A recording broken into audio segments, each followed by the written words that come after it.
This is going to be the first episode of our journey together to learn English.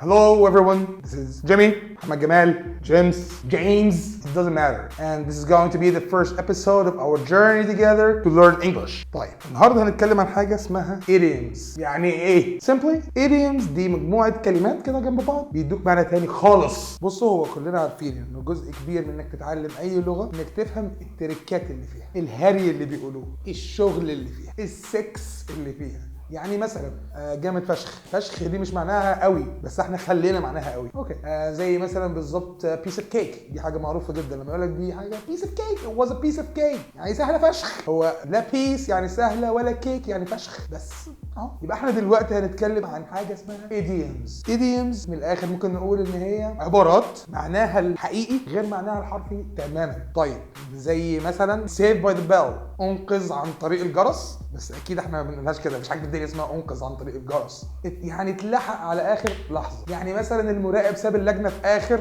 دقيقه، تمام؟ ادي سيف باي ذا بيل. طيب قاعد في فرح خالتك مثلا او بنت خالتك او اي حد ليه علاقه بخالتك وجالك تليفون في اخر لحظه خلع. اوكي في عدد كبير جدا من الايديوم، حاول اقسمها لكم خليها لكم بسيط وسهل. ده اللي هنحاول نتعلمه سوا مع بعض. انا مش عارف انا ماسك كرش ليه. بحبه. لايك، سبسكرايب وشير. انا محمد جمال، باي.